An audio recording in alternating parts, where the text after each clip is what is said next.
some monsters don't lurk in the shadows. They tuck their children into bed, kiss their wives goodnight, and smile in family photos, hiding the darkness inside them. Chris Watts was one of them. On a quiet morning in Frederick, Colorado, Shanann Watts, 34, and her 2 young daughters, Bella, 4 years old, and Celeste, 1 year old, vanished without a trace. Shanann was 15 weeks pregnant.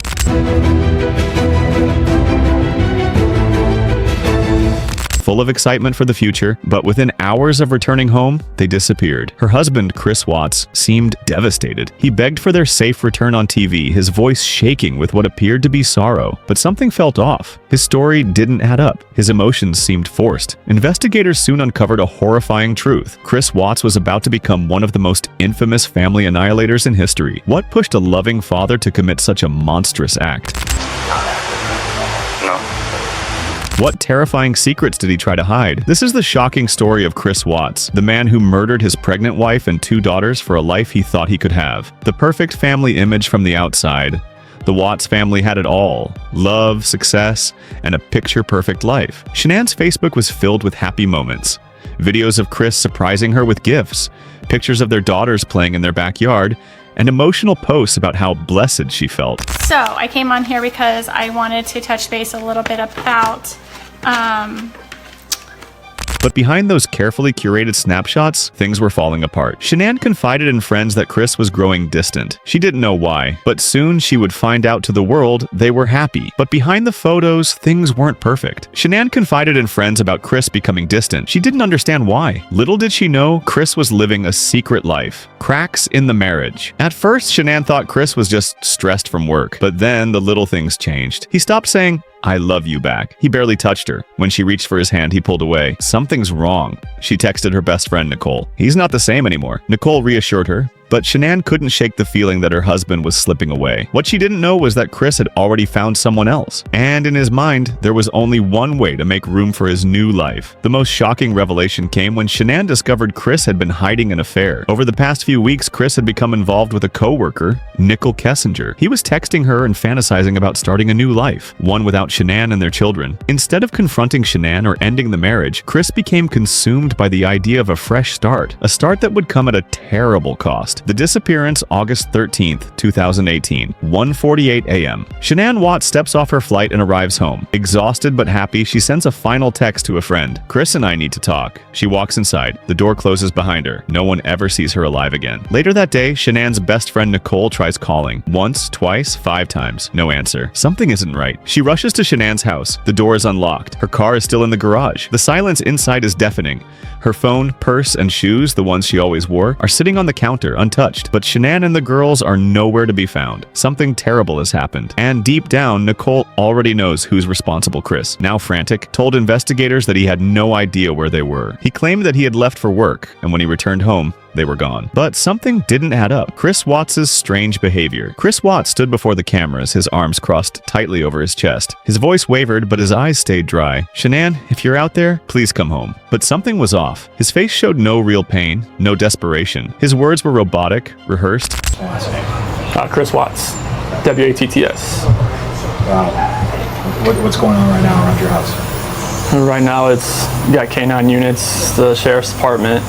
Everybody's like they're doing their best right now to figure out like. When a reporter asked what he thought had happened, he sighed, shrugged, and muttered, I don't know. I just want them back." Then came the biggest red flag. He referred to Shanann in the past tense. She was a great mother. Police took notice, and so did a neighbor who had security footage from that very morning. Chris backing his truck into the driveway, hauling something heavy inside. A chilling realization set in. He wasn't a worried husband. He was a man with something to hide. Detectives had seen husbands panic over missing wives before, but Chris Watts was different. He barely asked questions. He never called to check on updates. And worst of all, his story kept changing. The turning point came when police pulled surveillance footage from a neighbor's camera. The grainy video showed Chris backing his truck into the driveway before dawn, loading something big, something heavy. Then came his phone records. While Shanann and the girls were missing, Chris had been texting someone else, Nico.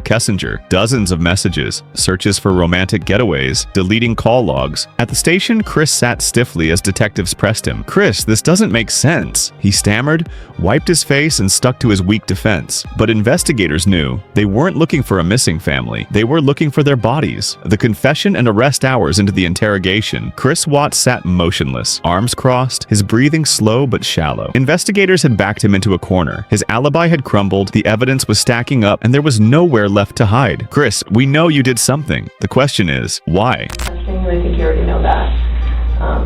He did not pass the polygraph test. Okay. So now we need to talk about what actually happened. And I feel like you're probably ready to do that. I didn't lie to you on that polygraph, I promise.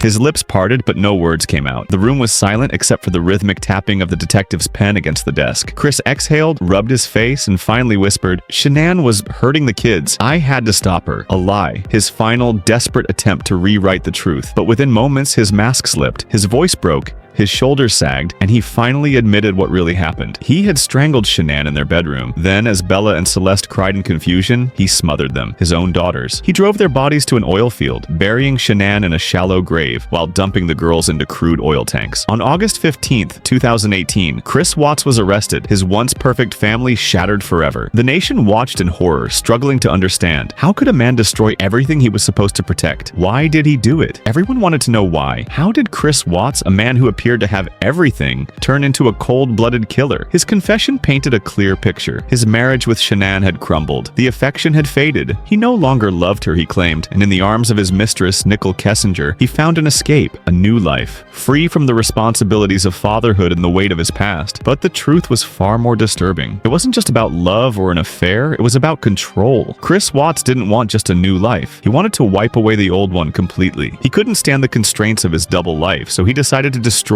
everything, his family, his marriage, and any chance of redemption, just to create space for a fresh start. Psychologists argued that Chris had narcissistic tendencies, his need for admiration, his detachment from emotional consequences. For him, murder wasn't a moment of rage. It was the final step in a twisted plan to reclaim control over his existence. He saw his family as obstacles standing in the way of his happiness. The murder of Shanann, Bella, and Celeste wasn't about passion. It was the brutal solution to an impossible equation. Why this works? The aftermath. The trial of Chris Watts was unlike anything the world had seen. It wasn't just another murder case, it was the horrifying betrayal of a father against his own family. The courtroom was silent as the judge read the charges. The air was thick with tension. When asked how he pleaded, Chris responded with a hollow, emotionless, guilty. There were no tears, no regret, just an eerie emptiness that sent chills through everyone watching. The public was outraged. The defendant was arrested.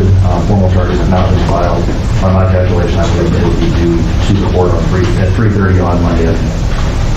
Thank you. Mr. Mercer, anything you would like to say about that?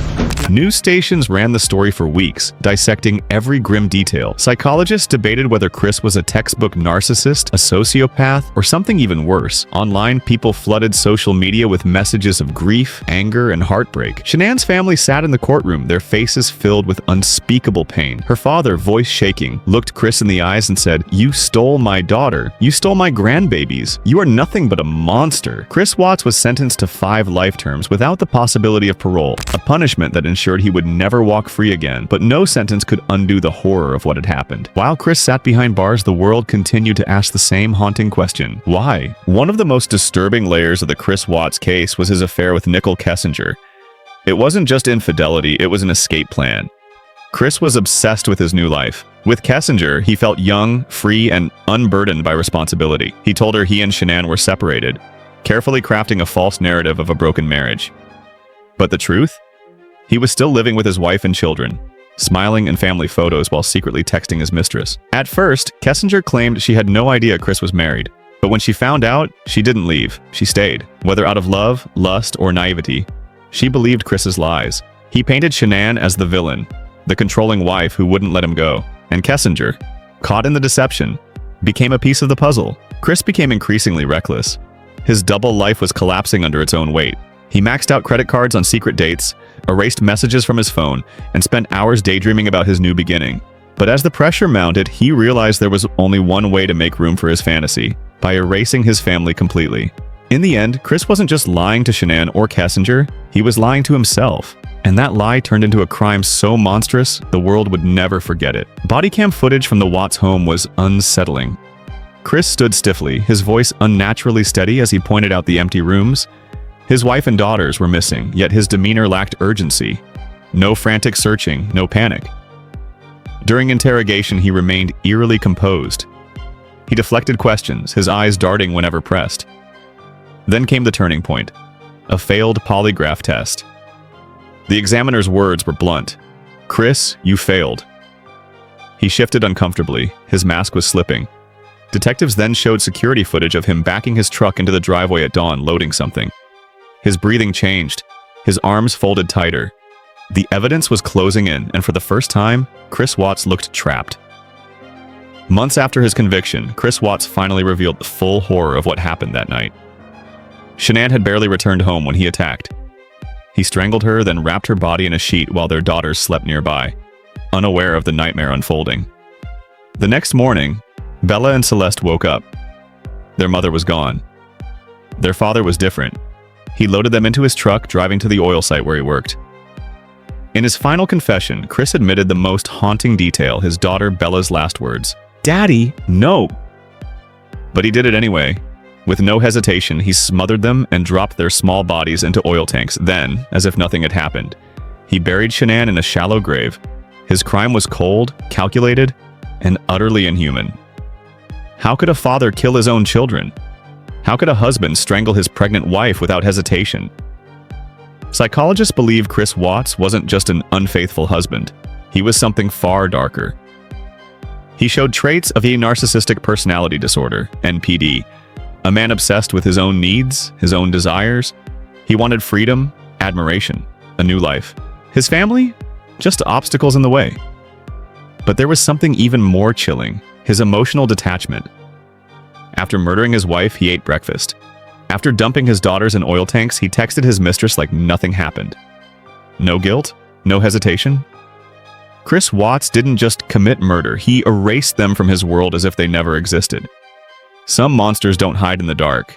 They smile in family photos, pretending to be loving fathers and devoted husbands, until the mask slips.